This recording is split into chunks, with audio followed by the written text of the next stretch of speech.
Hey guys, welcome back to the channel. So this video is going to be different, to say the least. There's going to be loads of new changes coming to the channel starting from this video onwards. Such as, if you're following me on Instagram, you'll already know that I'm going to be including a new intro for certain types of videos. Well, for the Doctor Who videos at least, that I'm going to be making. I've got a new intro planned for that. I'm also going to be including Discord links in the description to Jurassic Park Builder Remastered to the Discord server to help promote that. And you're going to expect to see sort of me branching out from Jurassic Park because it should come as no surprise that I have more interests beyond that. So that's all I really wanted to say. So without any further ado, sit back and enjoy the video.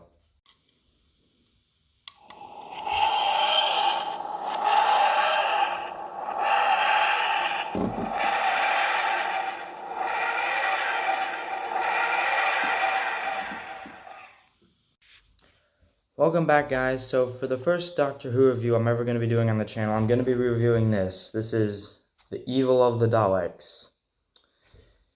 For those of you who don't know, this is one of the serials that did exist back in the 60s, but because home media wasn't really a thing back then, and most of television was just a one-time thing, and the BBC had a film shortage, a lot of the original episodes, like the tapes they were on, had to be junked to make room for new tapes.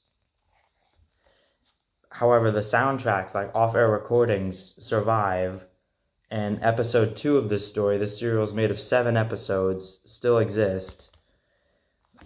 And because of that, this is the fully animated recreation the BBC did of The Evil of the Daleks.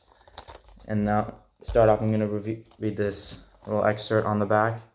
Patrick Troughton stars in this recreation of a lost classic from 1967. The TARDIS has been stolen, marooned on Earth in the year 1956.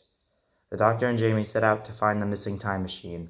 Their investigations bring them to a mysterious London antique shop, where all the antiques all seem to be brand new. Kidnapped by the antique shop's owner, the Doctor is then brought face to face with a very old enemy, the Daleks. Working from a house in Victorian England, the Daleks have a new master plan to conquer the universe, and in order to carry it out, they need the Doctor's help. The original 1967 master recordings of The Evil of the Daleks were lost soon after the program's original transmission. However, audio-only recordings of all 7 episodes have survived and have been used here to create a brand new, fully animated presentation of this lost classic. So yeah, I've seen it. The animation looks really good. I mean, it's not as smooth or atmospheric as the Macra Terror, although the facial expressions in this one are. The Daleks in particular look really, really good. They're very impressive 3D models, and this is the Emperor Dalek, who looks fantastic, sounds fantastic. He's got this big, deafening voice that it gives you chills, really. So, Evil of the Daleks is a serial that I've loved for not a very long time, as long as I've been a Doctor Who fan, which has been for a few years now. And I don't know if it's my favorite classic Doctor Who serial, but it certainly is one of my favorites. Mostly because I'm a huge second Doctor fan. Troughton is my favorite Doctor. And I really like the way Troughton plays the Doctor here, because he is very, very good. Normally, in serials like this, Troughton is the sort of carefree Doctor, the kind of guy who loves to play jokes and have fun. If William Hartnell's Doctor was this sort of crotchety old grandpa figure, Troughton is sort of like that fun uncle you only see at family gatherings. He reminds me a lot, but here the tables have turned because his friendship with Jamie, who most people say is one of the best Doctor Who companions, and I'm inclined to agree, is really put to the test here because the Daleks need the Doctor's help to discover the human factor, which they think is causing all of their downfalls, because in the last story, Power of the Daleks, humans were a big cause of their destruction. And they think that the human factor is the cause of that. And this story just... Troughton plays the character so well. He pushes the silliness aside and replaces it with this more serious tone, as he knows the Daleks will be watching his and Jamie's every move. But before I go any further, I just need to mention, this serial has a huge cast of characters.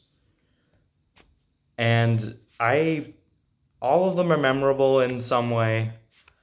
And this is also the very first time we see the companion of Victoria Waterfield. Now, as the series... Holy crap, it got dark outside. As the series progresses, she becomes a pretty good companion. She's not one of my personal favorites, but I still like her. But here, I don't know, she doesn't really do a whole lot apart from get captured. She does have a pretty lovable relationship with Kemal, the Turkish wrestler, who Jamie has to fight and eventually becomes friends with, but more on that later. But here, she's just your ordinary damsel in distress. She doesn't do a whole lot. Like I said before, as the series progresses, she does get more and more memorable, especially in serials like The Web of Fear, Abominable Snowman, Fury from the Deep. And then there's her father, Edward Waterfield, who is played very, very well by John Bailey. And this isn't the first time John Bailey has been in Doctor Who. He was also in The Censorites, and he was also in The Horns of Nimon. I think I said that right. And here, his daughter has been kidnapped by the Daleks, and the Daleks are forcing him into this situation that he doesn't want to be in. He's from Victorian England, and they force him to go to modern-day England, which back then would have been 1967. And there's this great moment where he discovers the mutilated body... Well, not mutilated, the dead body of one of his employees who was actually trying to turn against him. And this leads to one of my favorite Dalek lines. Consequence. There is only one form of life that matters. Dalek life. Obey your orders. Waterfield. No, wait. Wait. What am I to do with the body? I can't go on with this. Yeah, John Bailey just plays this character so well. And you can tell that he really does care about his daughter. It's mentioned before in the serial that he lost his wife and how Victoria is the image of her. Or she looks just like her. And you can tell that he doesn't like being around the Daleks. This serial reminds me a lot of the Batman animated series episode called The Joker's Favor, if you've ever seen it, where the Joker is like terrorizing this ordinary, everyday person into these things to do these things that he doesn't want to do. It's the same thing here. One thing I really like about the serial that I want to talk about a lot for a bit is, before, we've seen how threatening the Daleks can be on a planetary level, like to an entire population. We saw it with Power of the Daleks. We saw it in the Dalek Invasion of Earth. We saw it in Dalek's Master Plan. But here, it's toned down a lot, and we see just how deadly the Daleks can be to ordinary people, like Waterfield. And yeah, and then there's Maxtable, who's another villain, Theodore Maxtable, played by Marius Goring. I'm sorry if I'm saying that wrong. But yeah, he is this evil person. Like, I know early on when we first meet him, he seems like really friendly, and you guys are thinking, wow, this is like the friendliest guy on Earth, and smartest guy on Earth. But as the serial progresses, and we see him descend further and further into madness, because there's this whole subplot, one of many subplots actually, where he's made a deal with the Daleks, and the only reason Victoria is in their capture is because he wants to make a deal with the Daleks to try and figure out this secret that old alchemists used to know of how to transform ordinary everyday metal into solid gold.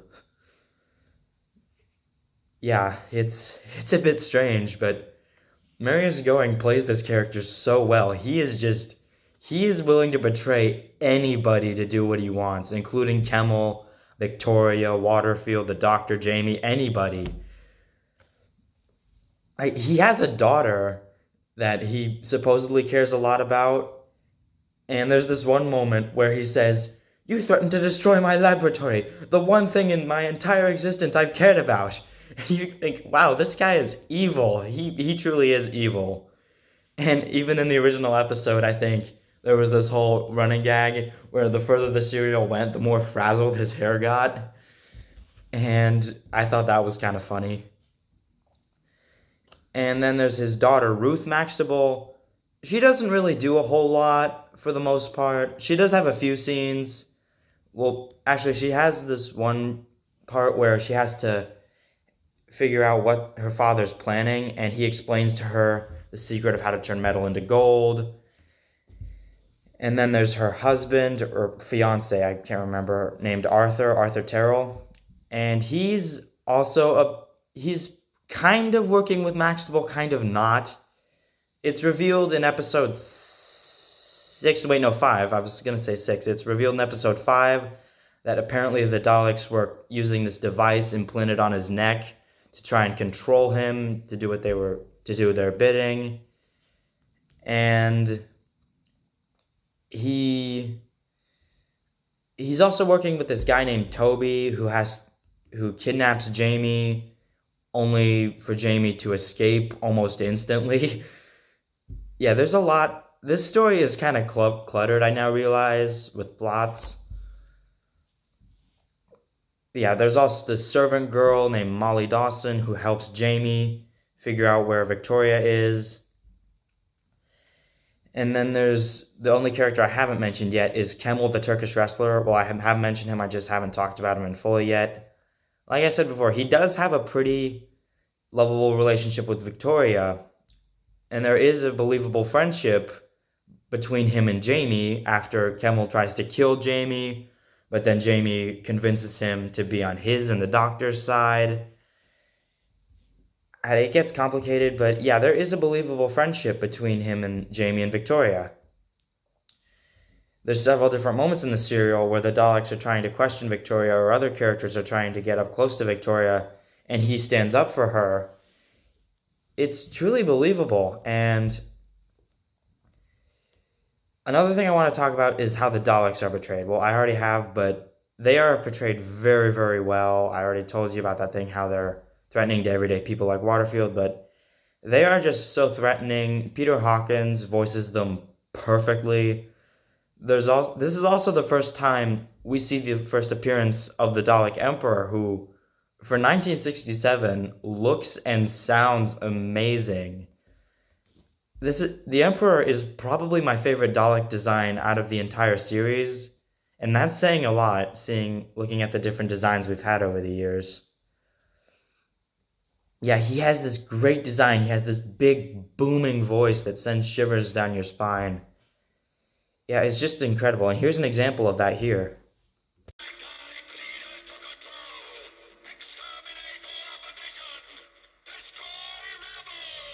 Another thing, Roy Skelton makes his Doctor Who debut. At least I think this is Doctor Who debut.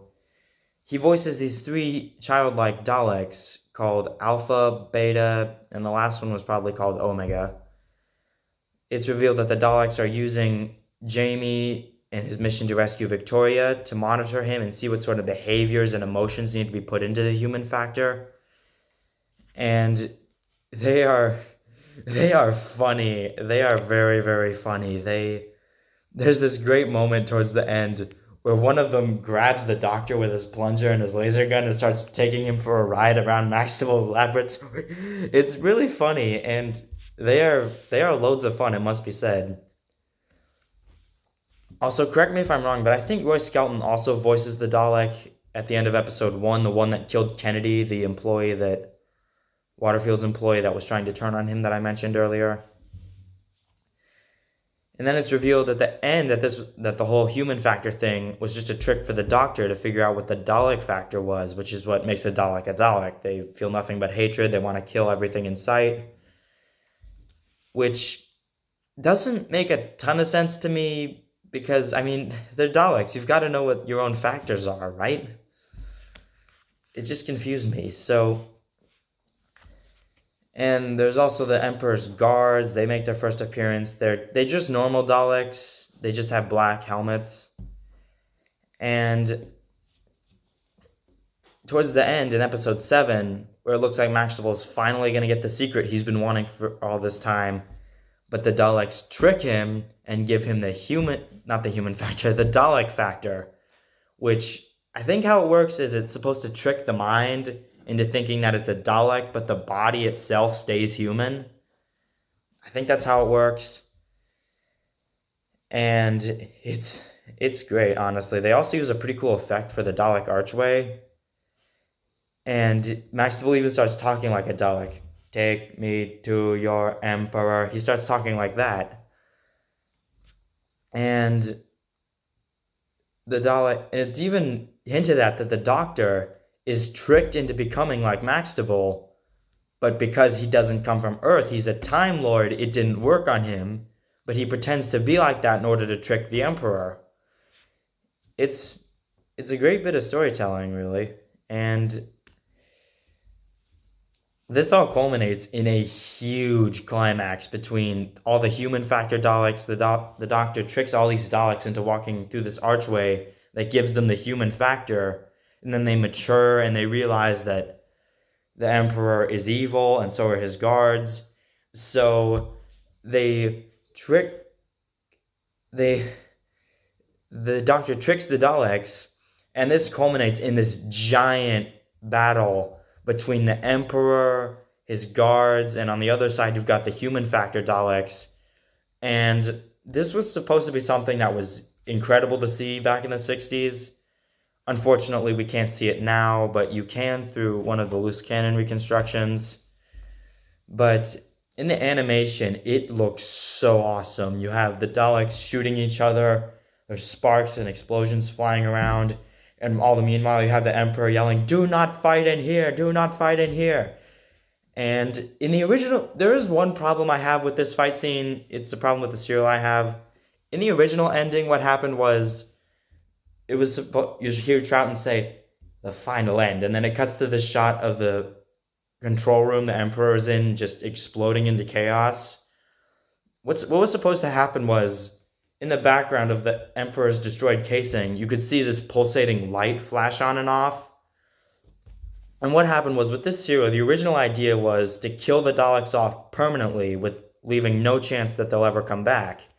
But the studio execs changed their minds at the last minute and decided to leave a hint that the Daleks could return, and they wouldn't properly return until Day of the Daleks, about 5 years later, when John Pertwee was the Doctor. And it's a now famous addition to the serial, with all this chaos going on, the light in the Emperor's casing just flashing on and off, indicating that the actual creature inside the casing is still alive, barely, but it's alive. Here, though, with the animation, they just changed it to the same ending from Power of the Daleks, after the colony is finally restored and all the Daleks have been destroyed, and as the TARDIS leaves, we see one Dalek actually survive the battle. We see its eye stalk twitch and then it lights up. That's the same ending here. I mean, the light from the Emperor's casing is still there. You can see it in the background very briefly, but I wish they had put more focus onto it, like get rid of the Dalek and put more focus onto it. Which, yeah, that's just something that didn't sit right with me. And all in all, though, this is a great serial that I think it's one of the standouts from Troughton's era. It's one of my favorite serials, and you should really check it out. Although there are a few issues with it. I already mentioned the muddled storytelling with all the subplots about Jamie being kidnapped, all the stuff about the human factor and Maxwell's lust for the gold and his descent into madness. There is a lot going on here. Also, it is 7 episodes long, which isn't too long, but it could easily have been shortened to 6. Power of the Daleks was 6 episodes long, and it was paced a bit better in my opinion. This story is paced good too, it's just there's not a whole, there's just loads more exposition and subplots than there was in Power. Yeah, there's just a bit more going on. Also, I already mentioned this before, I wish Victoria got to do a bit more. And one thing I want to mention is this is supposedly one of Patrick Troughton's favorite stories, and I agree with him. Like I said before, he is very good in this serial. He has to be serious, and there's even this one moment where Jamie actually considers leaving the doctor because of him tricking him. And the doctor says, "You think I let you go through this Dalek test lightly?" And then they become friends again, but you can still feel a bit of tension between them. It's a great moment, and it's brilliantly acted by Patrick Troughton and Fraser Hines, who played Jamie McCrimmon. Yeah, it's a great moment and a great serial. All in all, I think this is a great serial. I think you should pick it up. This one right here that I'm holding cost me about $23. This is the Blu-ray, it's not the DVD. There was also a steelbook that came out alongside it, and a normal DVD. I was going to get the steelbook, but if I did, I would have lost $70. So yeah, not too good in my opinion. All in all, I keep saying all in all. Pick this up, you won't be disappointed. Let me know what you guys thought of this video, because this is the first time I'm doing something that isn't Jurassic World related. And I think it went pretty well. So leave down in the comments if you guys think you should pick this one up. I personally think you should. Let me know if you want more Doctor Who stuff. I personally do, because I want to branch out my channel some more. And I will see you guys in the next one. Bye, guys.